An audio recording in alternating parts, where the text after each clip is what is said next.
మన ప్రభువును లోకరక్షకుడైన యేసుక్రీస్తు నామములో ఈ వాక్యాన్ని వీక్షిస్తున్నటువంటి దైవ ప్రియులకు అలాగే సంఘ సభ్యులందరికీ కూడా ప్రభు యేసుక్రీస్తు నామములో శుభములు, దేవుని ఆశీర్వాదాలు నేను మీకు ప్రకటిస్తున్నాను. ఈ ధ్యాన సందేశము నేను ఎవరు, ఎక్కడ నుండి వచ్చాను, ఈ భూమి మీద ఏం చేస్తున్నాను, తిరిగి ఎక్కడికి వెళతాను అనేటువంటి సందేశాన్ని నేను క్లుప్తంగా ధ్యానం చేయడానికి ప్రభు పాదాల సన్నిధిలో కనిపెట్టుకున్నప్పుడు దేవుడు సమయోచితమైనటువంటి జ్ఞానాన్ని అనుగ్రహించడం ద్వారా నేను అనుభవించినటువంటి ఈ సత్యాన్ని నేను మీకు తెలియజేయడానికి మీ మధ్యకి వస్తున్నాను. జాగ్రత్తగా ఈ విషయాన్ని ధ్యానం చేసుకుందాం. మొట్టమొదటిగా నేను ఎవరు అంటే మీకు అందరికీ అర్థం అవ్వాల్సినటువంటి ఒక సత్యం ఉంది. నేనంటే ఎవరు అని అనుకుంటున్నారు. నేనంటే ఎవరు అనే విషయాన్ని ప్రతి వ్యక్తి గ్రహించాలి. మొట్టమొదటిగా ఆది కాండములో ఒక అమూల్యమైన మాట రాయబడి ఉంది. 2వ అధ్యాయము 7వ వచనంలో ఒక శ్రేష్టమైన మాట రాయబడి ఉంది. దేవుడైన యెహోవా నేల మట్టితో నరుని నిర్మించి వాని నాసికా రంధ్రములో జీవవాయువును ఓదగా నరుడు జీవాత్మాయను. నరుడేమైనాడు? జీవాత్మాయను. ఎలా జీవాత్మాయనుడంటే దేవునిలో లేక దేవుడైన యెహోవా నేల మట్టితో నరుని నిర్మించుకున్నాడు. నాసిక రంధ్రములో జీవవాయు ఊదగా నరుడు జీవాత్మాయను. బాగా వినాలి, నరుడు జీవాత్మాయను. నరుడు అనగా ఎవరు? జీవాత్మ అనే విషయాన్ని గుర్తించాలి. అయితే మనిషి రెండు భాగాలు, ఒకటి శరీరము, 2 ఆత్మ. అందుకని పౌలు గారు ఒక అమూల్యమైన మాట రాశాడు. కొరింథీయులకు రాసినటువంటి 2వ పత్రిక 4వ అధ్యాయము 16వ వచనంలో ఇలా రాయబడి ఉంది. కావున మేము అంటున్నాడు ఆయన. అక్కడ మేము అనగా బహువచనం. మేము అధైర్యపడము, మా బాహ్య పురుషుడు కృషించుచున్నను, ఆంతర్య పురుషుడు దినదినము నూతన పరచబడుచున్నాడు. ఇక్కడ 2 పురుషులు కనిపిస్తున్నారు. ఒకరేమో బాహ్య పురుషుడు అంటే కంటికి కనబడుతున్నటువంటి వ్యక్తి, మరొకరేమో ఆంతర్య పురుషుడు. ఈయన కూడా కంటికి కనబడడు. కంటికి కనబడుతున్నటువంటి దేహము, కంటికి కనబడినటువంటి ఆత్మ, వీళ్ళిద్దరు కలిసి మనిషి అని అంటున్నారు, మానవుడు అంటున్నారు. అంటే మనిషి అనగా 2 భాగాలు, ఒకటి శరీరము, 2 ఆత్మ. అయితే దానియేలు కూడా ఒక మాట అన్నాడు. ఏమనంటే, దానియేలు అను నేను నా దేహములో మనోదుఃఖము గలవాడనై అన్నాడు. నేను ఏంటి, నా దేహం ఏంటి? బాగా గ్రహించాలి. నేనంటే ఎవరు, నా దేహం అంటే ఎవరు? నేను నా దేహములు అంటే దానియేలును నేను నా దేహములో మనోదుఃఖము గలవాడనై ఉన్నాను. అంటే దుఃఖము దేనికి వస్తుంది? ఆయన దేని ఉద్దేశించి మాట్లాడుతున్నాడు? నేనంటే ఎవరు అనే విషయాన్ని చాలా జాగ్రత్తగా గ్రహించాలి. ఫిలిప్పీయులకు రాసిన పత్రిక 1వ అధ్యాయము 22లో ఇలా రాయబడింది. ఈ రెండిటి మధ్య నేను ఇరకబడి ఉన్నాను అంటాడు ఆయన అక్కడ. దేవునికి స్తోత్రం కలుగును గాక. అంటే ఆంతర్య పురుషుడు, బాహ్య పురుషుడు. అంతరంగ పురుషుని బట్టి నేను ఆనందిస్తున్నాను గాని వేరొక నియమము నా అవయములో ఉన్నట్టు నాకు కనబడుచున్నది అన్నాడు పౌలు గారు. అంటే ఈయన యొక్క ఉద్దేశం ఏంటంటే, నేను అంటే ఎవరు, నేనంటే ఎవరు, ఎవరిని గురించి భక్తులు మాట్లాడుతున్నారు, ఓ మనిషి నీవంటే ఎవరు అన్న విషయాన్ని చాలా జాగ్రత్తగా మనం గ్రహించవలసినటువంటి అవసరము ఎంతైనా ఉంది. ఈ వాక్యాన్ని వినకపోతే చాలా నష్టపోయేటువంటి ప్రమాదం ఖచ్చితంగా ఉంది. ఎందుకంటే నీవు ఎవరనే విషయం నువ్వు మొట్టమొదటగా నీవు గుర్తించాలి. ఇదేంటి, నేనెవరంటే మనిషిని కదా అనుకోవచ్చు. నీవు ఎవరని వాక్యం సెలవిస్తుందో చాలా జాగ్రత్తగా మనము వినవలసి ఉన్నది. కొరింథీయులకు రాసినటువంటి 1వ పత్రిక 15వ అధ్యాయము 44 నుంచి చాలా జాగ్రత్తగా చదువుకుందాం. ప్రకృతి సంబంధమైన శరీరముగా విత్తబడి, జాగ్రత్త వినాలి, ప్రకృతి సంబంధమైన శరీరముగా విత్తబడి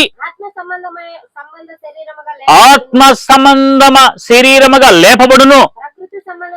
ప్రకృతి సంబంధమైన శరీరం ఉన్నది కనుక ఆత్మ సంబంధమైన శరీరము కూడా ఉన్నది. ఇక్కడ 2 శరీరాలు కనబడుతున్నాయి. ఒకటేమో ప్రకృతి శరీరమైన సంబంధము, రెండేమో ఆత్మ శరీరమైన సంబంధం.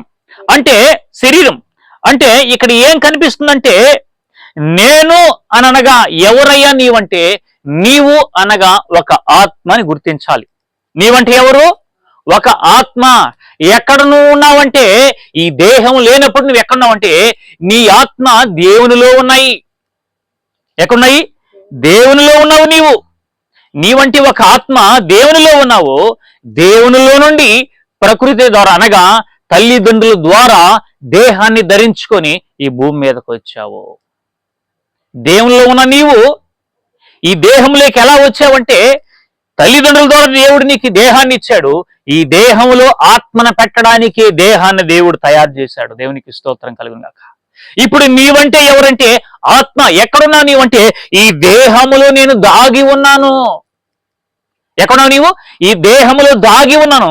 ఈ దేహములో నుంచి కొంచెం బయట వస్తే నీవు అనేది ఎవరుగా పిలువబడతావు నువ్వు ఒకసారి గుర్తించుకో.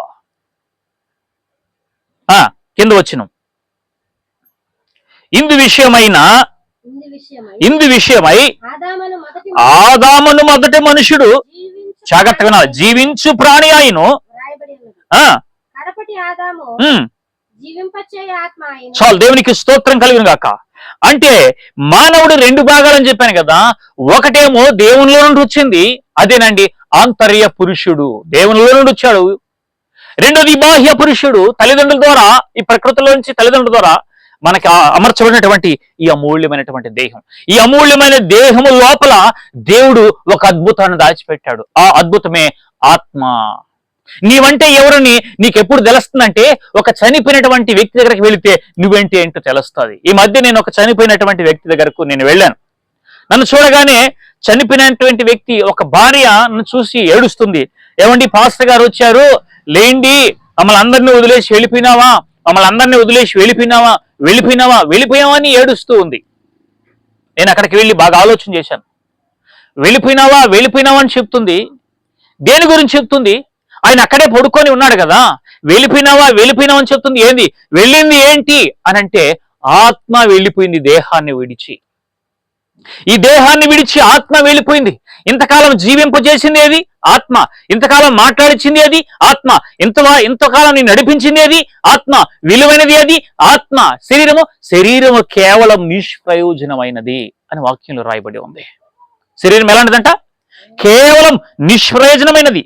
ఆత్మీయ జీవింపజేసినది కానీ శరీరము కేవలం నిష్ప్రయోజనమైనది. ఈ ఆత్మను పెట్టడానికి దేవుడు ఎంత పెద్ద ఆకారాన్ని దేవుడు తయారు చేశాడు. అందులోపల ఆత్మను పెట్టి ఈ ఆత్మను జీవింపజేస్తున్నాడు. ఈ ఆత్మ ద్వారా జీవింపజేయడానికి దేహాన్ని దేవుడు అమర్చాడు. కాబట్టి నీవు ఎవరో అనే విషయాన్ని నువ్వు గుర్తించగలిగితే, నీవంటే ఒక ఆత్మని గుర్తుపెట్టుకో. నీవు ఏ కులానికి చెందిన వ్యక్తివైనా, ఏ రంగుకు సంబంధించిన వ్యక్తివైనా సరే, నీవంటే ఒక ఆత్మ అనే విషయాన్ని జాగ్రత్తగా గుర్తించాలి.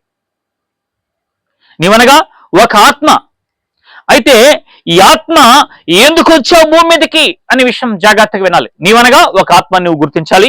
రెండోది, ఎక్కడ నుండి ఈ భూమి మీదకి వచ్చావు, ఎక్కడ నుండి ఈ భూమి మీదకి వచ్చావు అనే వాక్యంలో చూడగలిగితే 90వ కీర్తనలో ఇలాగో మరి రాయబడి ఉంది. 90వ కీర్తన మొదటి నుంచి, ప్రభువా తరతరముల నుండి, జాగ్రత్తగా వినాలా, ప్రభువా తరతరాల నుండి మాకు నివాస స్థలం. దేని గురించి ఆయన మాట్లాడుతున్నాడు? ఆత్మను గురించి మాట్లాడుతున్నాడు. ప్రభువా తరతరముల నుండి మాకు నివాస స్థలము నీవే.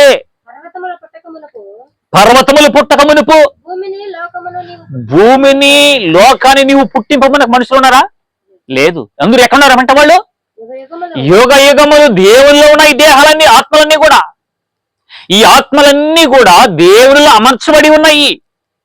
ఆయన జాగ్రత్తగా గ్రహించుకున్నాడు, పరిశుద్ధాత్మ ద్వారా గ్రహించుకున్నాడు. ఆయన తరతరముల నుండి ఈ భూమి ఆకాశాలు కలగక మునిపే తరతరముల నుండి మనమందరము కూడా ఎక్కడున్నాము? దేవునిలో జాగ్రత్తగా దాచబడి ఉన్నాం. దేవునికి స్తోత్రం కలుగును గాక. దేవునిలో నుండి ఎక్కడికి వచ్చాము? తల్లిదండ్రుల ద్వారా ఈ భూమి మీదకి నీవు వచ్చావు. ఎందుకు వచ్చావు? ఎందుకు దేవుడిని పంపించాడు ఈ భూమి మీదకి? ఆలోచన చేయాలన్నా పడలేదా? జాగ్రత్తగా ఆలోచన చేయాలి. నీవంటే ఎవరో నీకు గుర్తు వచ్చింది? మీకు ఆత్మని నీవు గుర్తించావు. ఎక్కడి నుండి భూమి మీదకి వచ్చావు? దేవుని నుండి వచ్చావు. ఎందుకు వచ్చావు భూమి మీదకి? ఎందుకు దేవుడు పంపించాడు అన్న విషయాన్ని ప్రతి వ్యక్తిగా ఆలోచన చేస్తే సత్యం మీకు జాగ్రత్తగా అర్థమవుతుంది. దేవునికి స్తోత్రం కలుగును గాక. కాబట్టి యోబు గ్రంథములో ఇలాగ రాయబడి ఉంది. యోబు గ్రంథము 10వ అధ్యాయము 8వ వచనం చాలా జాగ్రత్తగా వినాలి. నీ హస్తములు నాకు అవయవ నిర్మాణము చేసి నీ హస్తములు నాకు అవయవ నిర్మాణము చేసి జాగ్రత్తగా. దేవుడు ఏం చేశాడంట? దేవుని చేతులతో సృష్టి కలుగును గాక అన్నప్పుడు దేవుడు సృష్టి కలిగిపోయింది. అయితే మనిషిని దేవుడు అలా ఆయన హస్తములతో అవయవ నిర్మాణమును చేశాడు దేవుడు. నన్ను రూపించి ఉన్నను జిగటి మన్నుగానున్న నన్ను. ఎలా ఉన్నట్టు మనిషి మట్టిగా ఉన్నాడు. మట్టిగా ఉన్న నన్ను నీవు నన్ను అందంగా నిర్మించావు. ఈ సంగతిని జ్ఞాపకం చేసుకో. నీవు నన్ను మరలా మన్నుగా చేస్తావు. మట్టిగా ఉన్న నన్ను ఎలాగునంట? జగటి మట్టిగా ఉన్న నన్ను నీ హస్తములతో నన్ను అందమైన రూపాన్ని నిర్మించావు. ఎందుకోసము అని అంటే అక్కడే రాయబడి ఉంది. దేవునికి స్తోత్రం కలుగును గాక. 10వ వచనం, ఒకడు పాలు పోసినట్లు నీవు నన్ను పోసితివి. ఎక్కడికి పోసాడు? తల్లిదండ్రుల గర్భములో నుండి పాలు పోసినట్లు, తండ్రిలో నుంచి తల్లిలోకి మనం పాలు పోసినట్లు పోసి తండ్రిలో నుంచి ఆ రక్త కణాలు తల్లిలోకి ప్రవేశించబడి తల్లిలోకి వచ్చిన మనము అవన్నీ జున్నుగడ్డ ఎలాగ పాలైతే జున్నుగడ్డగా పేరబడుతుందో అలాగే తండ్రిలో నుంచి తల్లిలోకి ప్రవేశించి తల్లి గర్భాలయములో దేవుడు ఒక జున్నుగడ్డ వలె, ఒక ముద్ద వలె దేవుడు తయారు చేస్తున్నాడు మనిషి యొక్క దేహాన్ని. ఆ తల్లి గర్భములో చర్మముతో దేవుడు తయారు చేశాడు. మాంసముతోను నీవు నన్ను కప్పితివి. ఎముకలతోను నరములతోను నన్ను సంధించితివి. జీవమును అనుగ్రహించి నా ఎడల కృపను చూపితివి. నీ సంరక్షణ చేత నా ఆత్మను కాపాడడానికే తండ్రిలో నుంచి తల్లిలోకి ప్రవేశపెట్టి తల్లి దేహములో చర్మమును ఎముకలను నరాలను అన్నిటిని దేవుడు అద్భుతంగా సృష్టించి ఈ లోకానికి పంపించి ఒక ఆత్మ లోపల పెట్టి జీవింపజేశాడు మనిషిని దేవుడు. ఎంత చేసిన దేవుడు నీ మీద ఒక ఆశ కలిగి ఉన్నాడు. ఇంత తయారు చేసి భూమి మీదకి ఎందుకు పంపించాడు? ఇదిగో నా జోబిలో ఒక పెన్ ఉంది. దీని యజమాని ఒక ఫ్యాక్టరీ కట్టి దీన్ని శుభ్రంగా తయారు చేసి ఆయన దగ్గరనే పెట్టుకోవడానికి దీన్ని తయారు చేసింది. ఇది అనేక మందికి ఉపయోగపడాలా, అనేక మంది జోబీలోకి ఇది వెళ్ళాలా, అనేక మందికి ఉపయోగపడడానికి దీని యజమాని ఒక ఆలోచన గల తయారు చేస్తాడు. అదే విధంగా మన యొక్క యజమానుడు దేవుడు, మన ఆత్మలకు తండ్రి, ఆయన కూడా ఒక ఆలోచన కలిగి ఇంత గొప్ప దేహాన్ని అమర్చి ఆ దేహము లోపల ఒక ఆత్మను పెట్టి ఈ లోకానికి పంపించాడండి. ఒకవేళ దేవుడు గర్భములో తల చేయకుండా మర్చిపోతే, తల చేయకుండా ఆపేస్తే, మొండుతో పుడితే ఎక్కడుంటుంది ఆ తల్లిదండ్రులకు బాధ? అన్ని ఇంత శుభ్రంగా దేవుడు కన్ను ఎంత ఉండాలనో, ఎక్కడ పెట్టాలనో, చేతికి ఏళ్ళు ఎలా పెట్టాలనో, ఎలా వంచాలనో, నాలుక ఎలా పెట్టాలనో, ఈ దేహం ఎలా పెట్టాలో, చెవులు ఎంత మాత్రం పెట్టాలో అన్నిటినీ గర్భాలయంలో దేవుడు తయారు చేసి ఈ భూమి మీదకు పంపిస్తే పంపించిన దేవుడిని మర్చిపోతావా? నీవంటే ఏందని గుర్తించుకున్నావా? ఎందుకు దేవుడు ఎంత అవయాన్ని నీకు ఇచ్చి భూమి మీద పంపిస్తే నీవు ఎలా బ్రతుకుతున్నావు? ఒక ఆయన అన్నాడు, ఆత్మతో చెప్తున్నాడు ఆయన, నా ప్రాణమా తినుము త్రాగుము సంతోషించుము, అందుకొరక దేవుడు నేను పంపించింది. అది కావాలి నీకు. దేహానికి ఆహారం అవసరమే, కానీ ఈ దేహము లోపల ఒకటి ఉంది కదా ఆత్మ, అది చాలా ఇంపార్టెంట్ అయింది. దానికోసం మానవుడు ఈరోజు బ్రతుకుతున్నాడంటే లేదు. ఓ మనిషి, నీవంటే ఒక ఆత్మ. ఓ ఆత్మ, నువ్వు గుర్తించు. ఇప్పుడు నేను చెప్తున్నాను, నీవంటే ఒక ఆత్మ ఎక్కడి నుంచి వచ్చావంటే దేవునిలో నుండి, తల్లిదండ్రుల ద్వారా దేహంలోకి భూమి మీదకి వచ్చావు. ఎందుకు వచ్చావు? ఎందుకు వచ్చావో వాక్యంలో రాయబడింది, జాగ్రత్తగా విను. దేవునికి స్తోత్రం కలుగును గాక. దేవుని పరిశుద్ధమైన నామానికి మహిమ కలుగును గాక. యాకోబు రాసిన పత్రిక 1వ అధ్యాయము 18వ వచనం.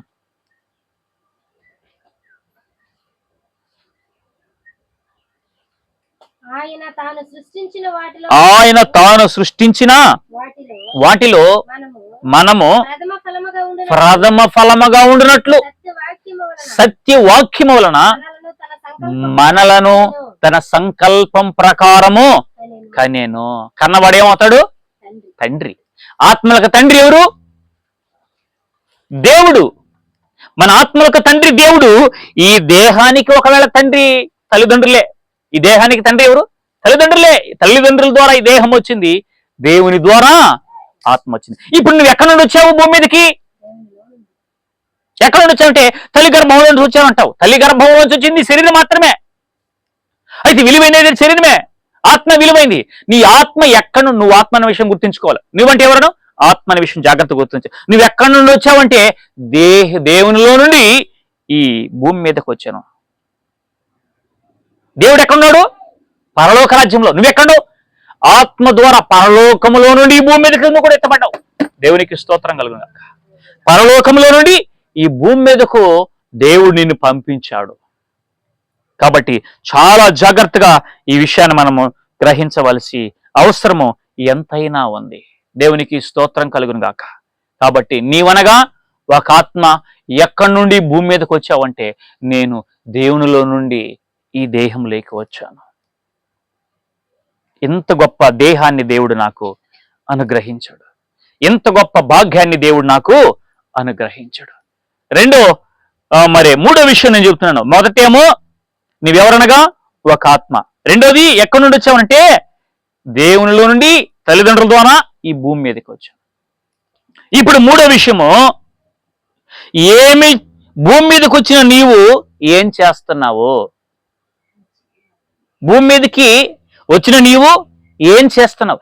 ఏమి చేయడానికి దేవుడిని భూమి మీద పంపించాడు? ఈ విషయం బాగా వినాలి. ఒక ఉదాహరణ చెప్తాను. నోవాహు ఒక ఓడను కట్టాడు. ఓడను కట్టి అనేక పక్షులు, జంతువులు అన్నిటినీ ఓడలో సమకూర్చి కొద్ది రోజులు గడిచిన తరువాత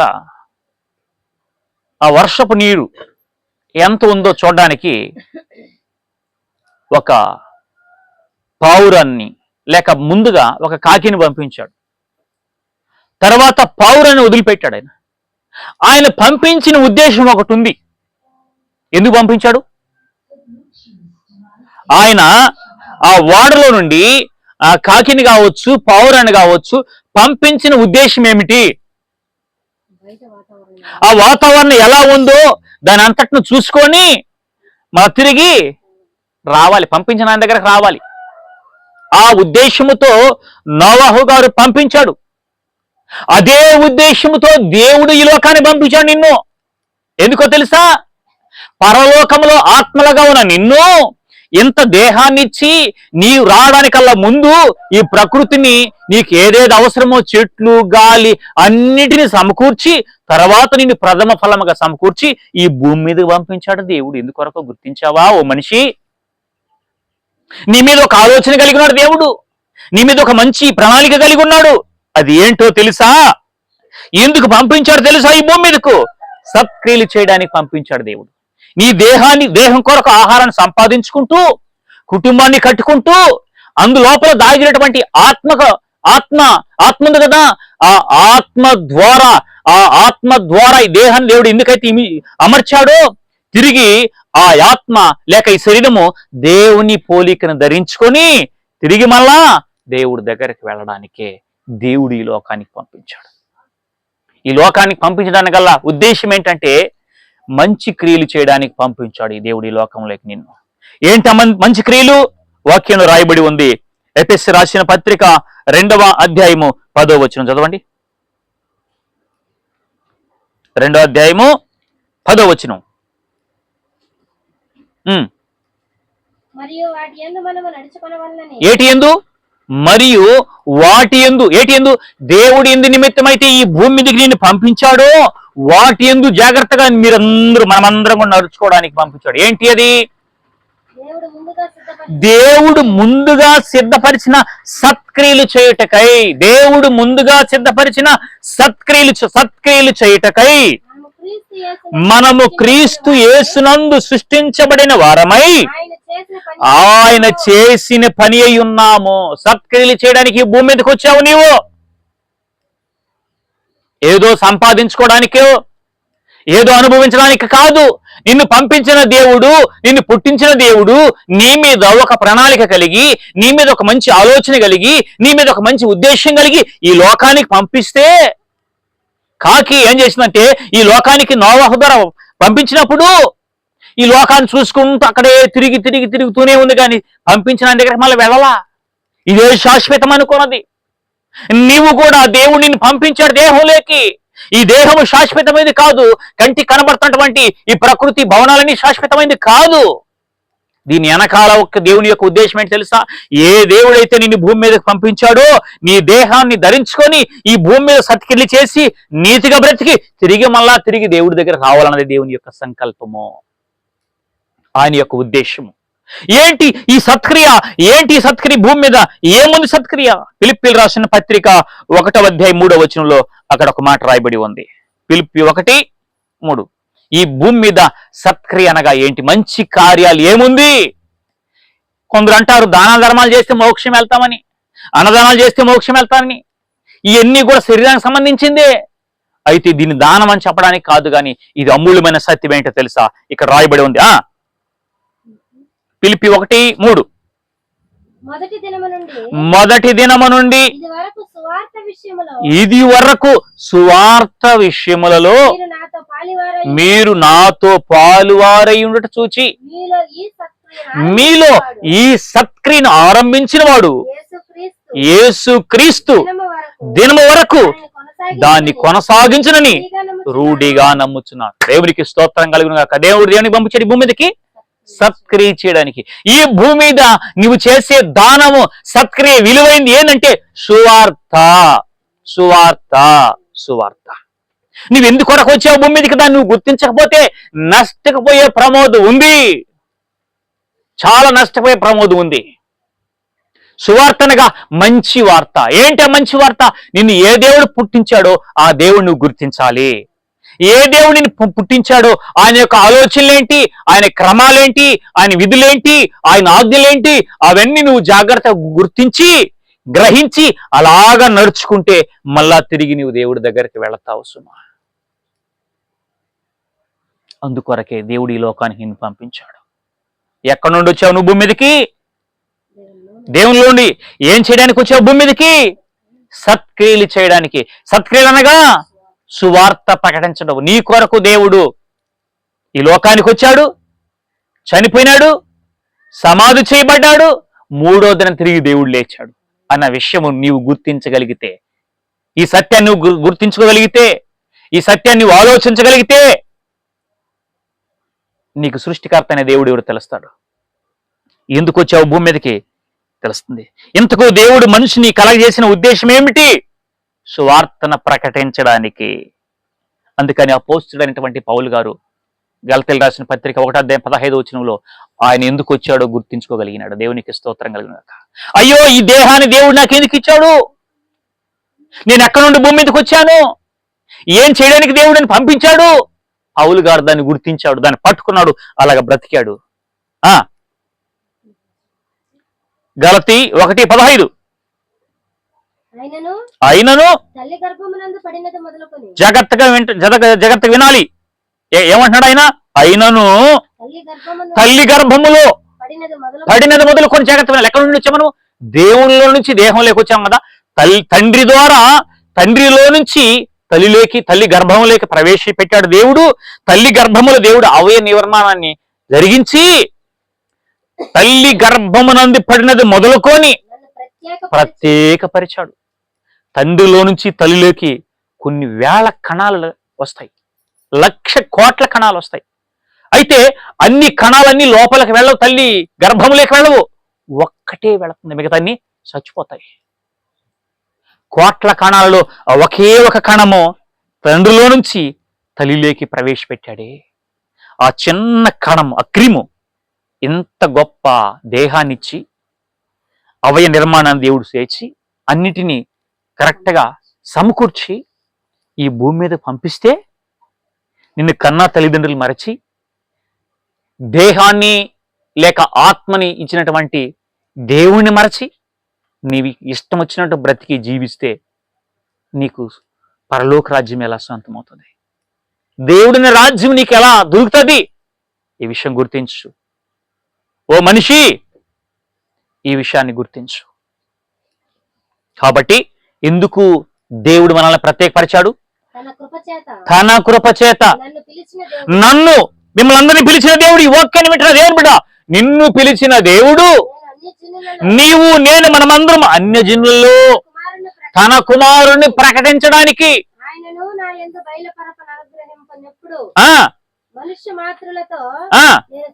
చాలు. దేవునికి స్తోత్రం. ఆయన కుమారుడైన యేసుక్రీస్తు ప్రభువాన్ని గూర్చి అన్ని జనులు ఎదుట సాక్ష్యముగా సువార్తను ప్రకటించడానికి. ఎవరు దేవుడు? చనిపోతే ఎక్కడికి వెళ్తావు? ఎక్కడి నుండి వచ్చావు? ఏమి చేయడానికి భూమి మీద నిన్ను తయారు చేసుకున్నాడు, నిర్మించాడు? ఈ సత్యాలన్నీ నువ్వు గ్రహించుకుంటే నిజమైన దేవుడు ఎవరు నీకు తెలుస్తుంది. దేవునికి స్తోత్రం కలుగును గాక. అయితే పౌలు గారు అంటాడు, అయ్యో నేను సువార్త ప్రకటించకపోయినలా నాకు శ్రమ. శ్రమ రాకేమొస్తుంది? ఇంత ప్రణాళిక కలిగి, ఇంత ఆలోచన కలిగి, ఇంత ఉద్దేశం కలిగి దేవుడు ఈ లోకాన్ని నేను పంపించిన ఆయన విషయాన్ని నువ్వు పూర్తిగా మర్చిపోయి నీకు ఇష్టానుసారంగా బ్రతికితే శ్రమలు రాక ఏమొస్తాయి?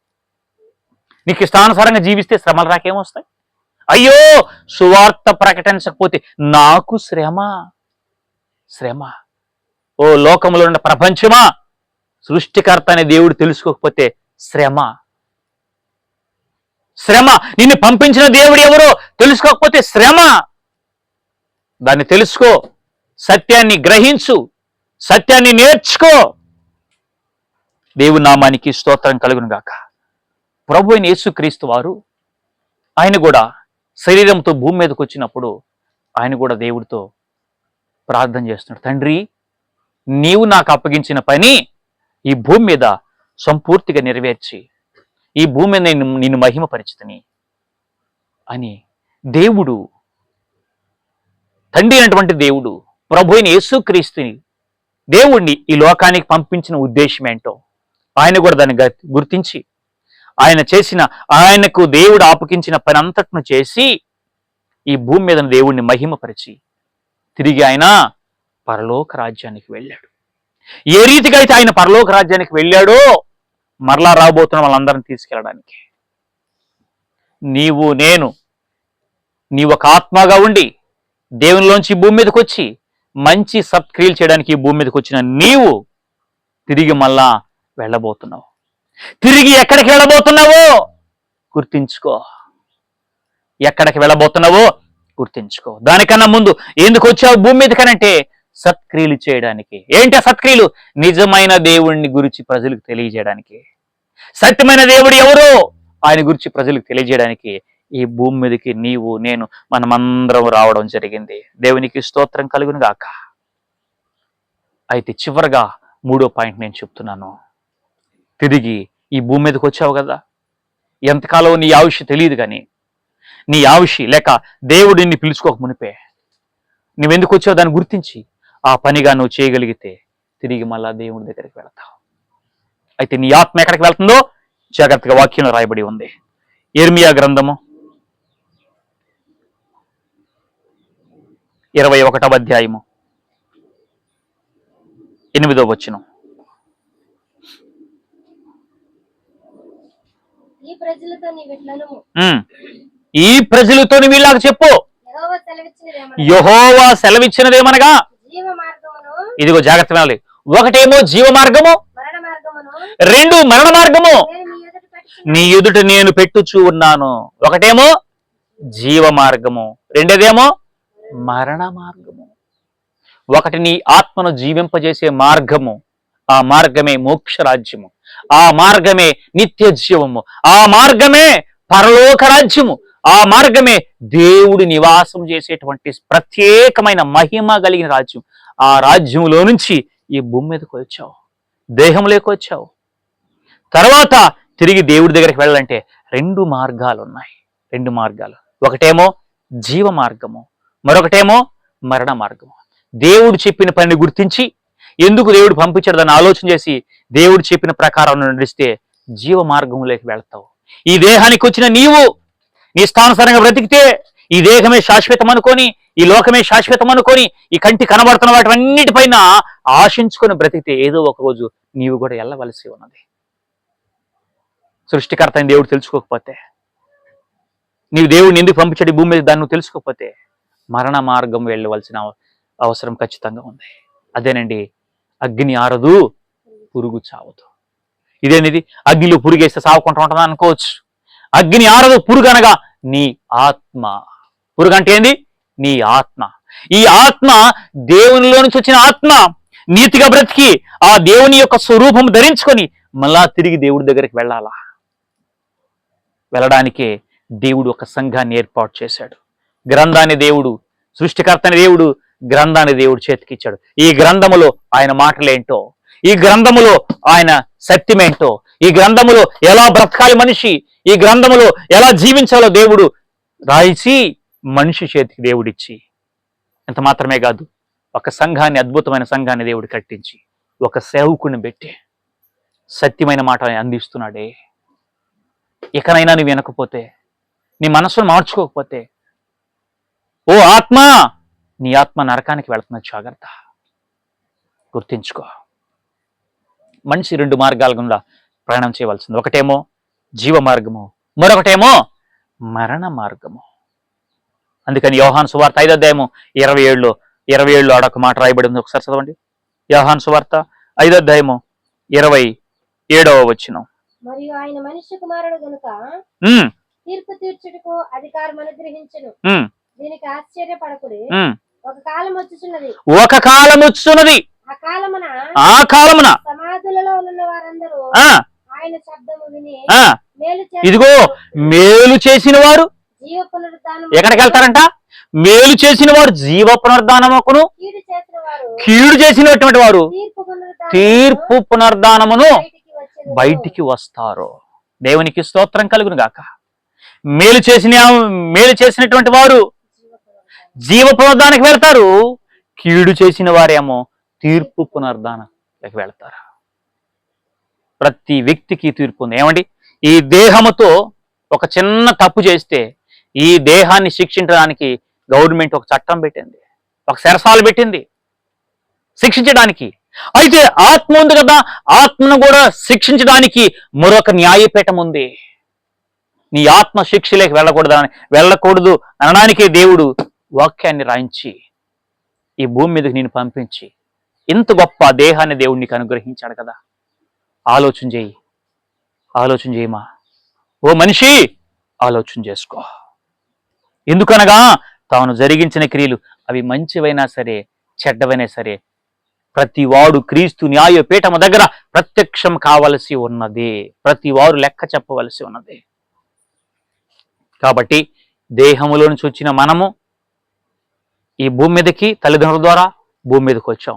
ఈ భూమి మీద నీతి కార్యాలు చేయడానికి సృష్టికర్త అనే దేవుని తెలుసుకొని ఆ దేవుడు ఏమని చెప్పాడో అలాగ నడిచి బ్రతికి నీతిగా బ్రతికి తిరిగి మళ్ళా దేవుడి దగ్గరికి వెళ్ళడానికి దేవుడు గొప్ప అవకాశం ఇచ్చాడు. అందుకని ప్రసంగి 7:29 రాయబడింది, దేవుడు నరులను యథార్థవంతులుగా పుట్టించాడు, కానీ వాళ్ళు వివిధమైన తంత్రాలు కల్పించుకొని ఉన్నారు.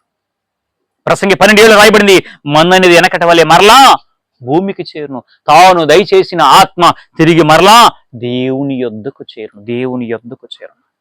దేవుడి దగ్గర నుంచి వచ్చిన నీవు తిరిగి దేవుడి దగ్గరకు వెళ్ళాలంటే ప్రభు అయిన యేసుక్రీస్తు మార్గం, ఆయనే సత్యం, ఆయనే జీవం, ఆయనే సృష్టికర్త అయిన దేవుడిని విశ్వసించి నమ్మి బాప్తిసం పొందుకుంటే నీకు కూడా నిత్య రాజ్యము సొంతం అవుతుంది. కాబట్టి నేననగా ఎవరు? నీవంటే ఒక ఆత్మని మొదట నీవు గ్రహించాలి. నువ్వనగా ఒక ఆత్మని నీవు గ్రహించాలి.